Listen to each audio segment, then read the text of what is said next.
गौरी पुत्र गणेश भगवान की जय। जय श्री कृष्णा, राधे राधे। नमस्कार दोस्तों, आपके अपने YouTube चैनल एक्सप्लोरिंग देवस्थानम में आपका स्वागत है। इस वीडियो में हम निर्जला एकादशी की व्रत कथा सुनते हैं। एक बार भीमसेन व्यास जी से कहने लगे कि हे पितामह, भ्राता युधिष्ठिर, माता कुंती, द्रौपदी, अर्जुन, नकुल और सहदेव आदि सब एकादशी का व्रत करने को कहते हैं, परंतु महाराज मैं उनसे कहता हूँ कि भाई मैं भगवान की शक्ति पूजा आदि तो कर सकता हूँ, दान भी दे सकता हूँ, परंतु भोजन के बिना नहीं रह सकता। इस पर व्यास जी कहने लगे कि हे भीमसेन, यदि तुम नरक को बुरा और स्वर्ग को अच्छा समझते हो तो प्रतिमास की दोनों एकादशियों को अन्न मत खाया करो। भीम कहने लगे कि हे पितामह, मैं तो पहले ही कह चुका हूँ कि मैं भूख सहन नहीं कर सकता। यदि वर्ष भर में कोई एक ही व्रत हो तो मैं रख सकता हूँ, क्योंकि मेरे पेट में व्रक नाम वाली अग्नि है, सो मैं भोजन किए बिना नहीं रह सकता। भोजन करने से वह शांत रहती है, इसलिए पूरा उपवास तो क्या, एक समय भी भोजन के बिना मैं नहीं रह सकता।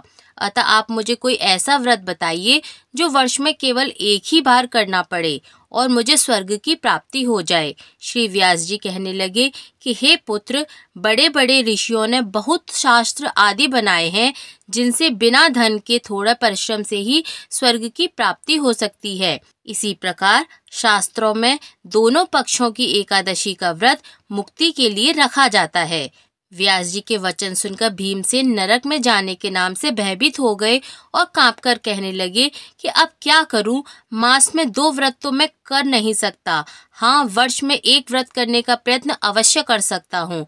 अतः वर्ष में एक दिन व्रत करने से यदि मेरी मुक्ति हो जाए तो कोई ऐसा व्रत मुझे बताइए। यह सुनकर व्यास जी कहने लगे कि वृषभ और मिथुन की संक्रांति के बीच ज्येष्ठ मास के शुक्ल पक्ष की जो एकादशी आती है उसका नाम निर्जला है। तुम उस एकादशी का व्रत करो। इस एकादशी के व्रत में स्नान और आचमन के सिवा जल वर्जित है। आचमन में 6 मास से अधिक जल नहीं होना चाहिए, अन्यथा वह मद्यपान के सदृश हो जाता है। इस दिन भोजन नहीं करना चाहिए, क्योंकि भोजन करने से व्रत नष्ट हो जाता है। यदि एकादशी को सूर्योदय से लेकर द्वादशी के सूर्योदय तक जल ग्रहण न करें तो उसे सारी एकादशियों के व्रत का फल प्राप्त होता है। द्वादशी को सूर्योदय से पहले उठकर स्नान आदि करके ब्राह्मणों को दान आदि देना चाहिए। इसके पश्चात भूखे और सत्पात्र ब्राह्मण को भोजन कराकर फिर आप भोजन कर लेना चाहिए। इसका फल पूरे 1 वर्ष की संपूर्ण एकादशियों के बराबर होता है। व्यास जी कहने लगे कि हे भीमसेन, यह मुझको स्वयं भगवान ने बताया है। इस एकादशी का पुण्य समस्त तीर्थों और दानों से अधिक है। केवल एक दिन मनुष्य निर्जल रहने से पापों से मुक्त हो जाता है।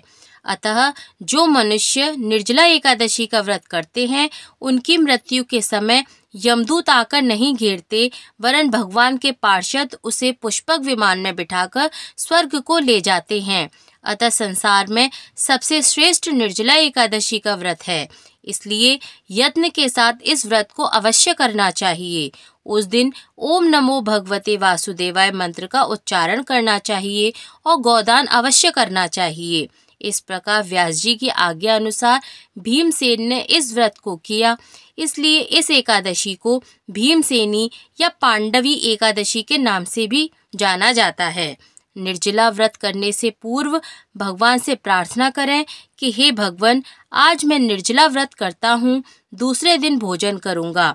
मैं इस व्रत को श्रद्धा पूर्वक करूँगा, अतः आपकी कृपा से मेरे सब पाप नष्ट हो जाएं और भूल चूक में हुई गलती को आप क्षमा करें। इस दिन जल से भरा हुआ एक घड़ा वस्त्र से ढककर स्वर्ण सहित दान करना चाहिए। जो मनुष्य इस व्रत को करते हैं उनको करोड़ पल सोने के दान का फल मिलता है, और जो इस दिन यज्ञादि करते हैं उनका फल तो वर्णन ही नहीं किया जा सकता। इस एकादशी के व्रत से मनुष्य विष्णु लोक को प्राप्त होता है।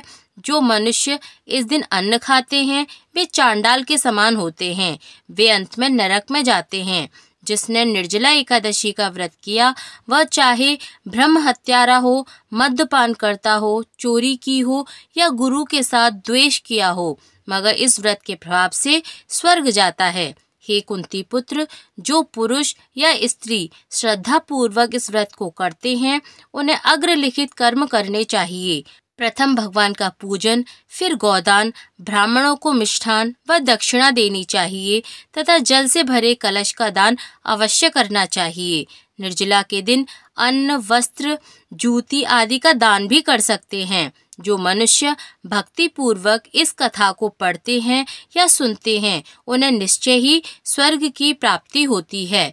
बोलिए लक्ष्मीपति भगवान श्री नारायण की जय। माँ लक्ष्मी जी की जय। आइए अब शुरू करते हैं एकादशी के दिन पढ़ी जाने वाली भगवान विष्णु की एक अन्य कथा।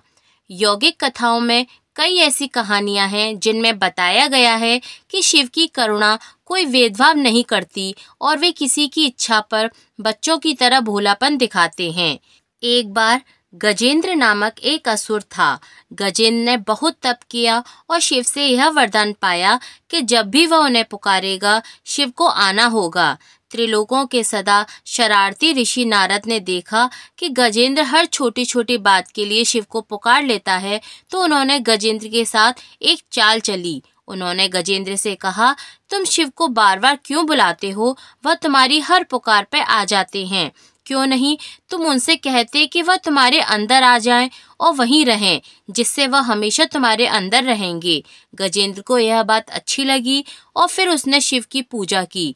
जब शिव उनके सामने प्रकट हुए तो वह बोला, आपको मेरे अंदर रहना होगा, आप कहीं मत जाइए। शिव अपने भोलेपन में एक लिंग के रूप में गजेंद्र में प्रवेश कर गए और वहीं रहने लगे। फिर जैसे जैसे समय बीता, पूरा ब्रह्मांड शिव की कमी को महसूस कर रहा था।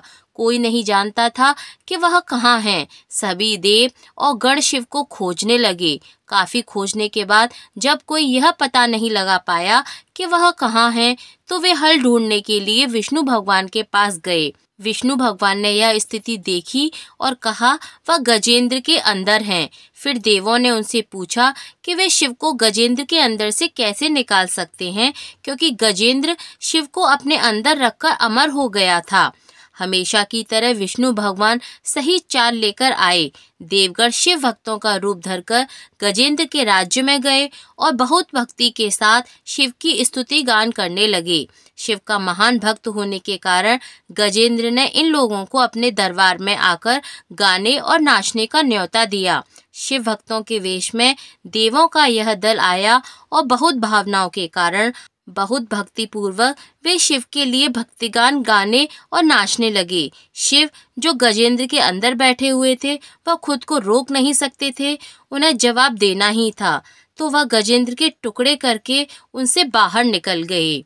विष्णु भगवान की यह लीला देखकर सभी देवगण और सभा में उपस्थित सभी लोग उनका गुणगान करने लगे। बोलिए लक्ष्मीपति भगवान श्री नारायण की जय। माँ लक्ष्मी जी की जय। भोलेनाथ की जय। कहा जाता है कि एकादशी व्रत के दिन एकादशी की कथा के साथ माँ लक्ष्मी जी की कथा का पाठ भी अवश्य करना चाहिए। इससे व्रत का पूर्ण फल प्राप्त होता है व भगवान श्री हरि के साथ माँ की कृपा भी बरसती है। तो आइए जानते हैं लक्ष्मी जी की एक प्रसिद्ध कथा। एक गांव में एक साहूकार रहता था। साहूकार की एक बेटी थी। वह हर रोज पीपल सींचने जाती थी।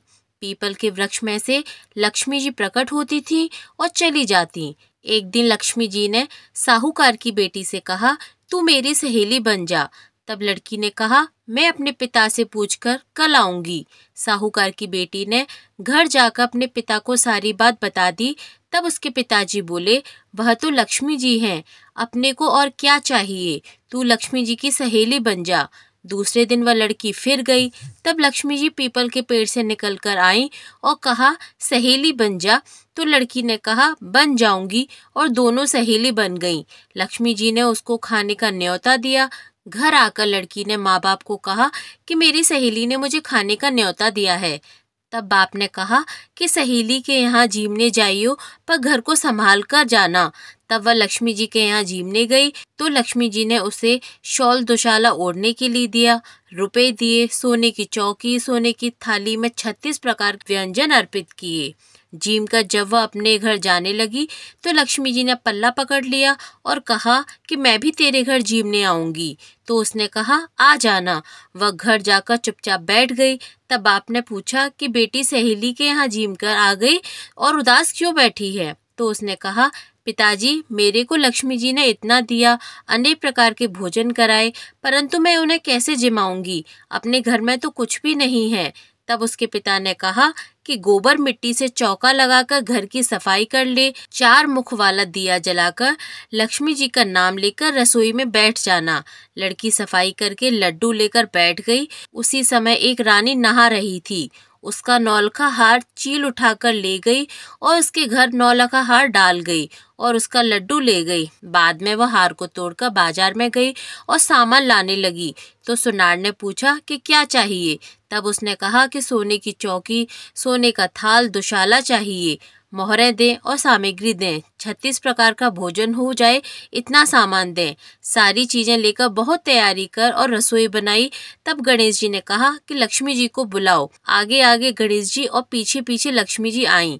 उसने फिर चौकी डाल दी और कहा सहेली चौकी पर बैठ जाओ। जब लक्ष्मी जी ने कहा सहेली चौकी पर तो राजा रानी के भी नहीं बैठी, किसी के भी नहीं बैठी, तो उसने कहा कि मेरे यहाँ तो बैठना पड़ेगा। फिर लक्ष्मी जी चौकी पर बैठ गई। तब उसने बहुत खातिरदारी की। जैसे लक्ष्मी जी ने की थी वैसे ही उसने भी करने की कोशिश की। लक्ष्मी जी उस पर खुश हो गईं। घर में खूब रुपया एवं लक्ष्मी जी आ गईं। साहूकार की बेटी ने कहा मैं अभी जा रही हूँ, तुम यहीं बैठी रहना। वह चली गई। लक्ष्मी जी नहीं गई और चौकी पर बैठी रहीं। उसको बहुत सा धन दिया। हे लक्ष्मी माँ, जैसे आपने उस साहूकार की बेटी को दिया वैसे ही सबको देना। कहते सुनते हुंकार भरते अपने सारे परिवार को देना। पीहर में देना, ससुराल में देना, बेटे पोतों को देना। हे लक्ष्मी माता, सबका कष्ट दूर करना, दरिद्रता दूर करना, सबकी मनोकामनाएं पूर्ण करना, सब पर अपना आशीर्वाद बनाए रखना। बोलिए धन की देवी माँ लक्ष्मी जी की जय। इस प्रकार प्रत्येक व्यक्ति को एकादशी के दिन भगवान श्री हरि की कथा के साथ माँ लक्ष्मी जी की कथा का पाठ भी अवश्य करना चाहिए, जिससे भगवान श्री हरि व माँ लक्ष्मी का आशीर्वाद उनके ऊपर सदा बना रहे व उनके सारी संकट दूर होकर अंत में वो मोक्ष को प्राप्त हों। बोलिए भगवान श्री नारायण की जय, माँ लक्ष्मी जी की जय।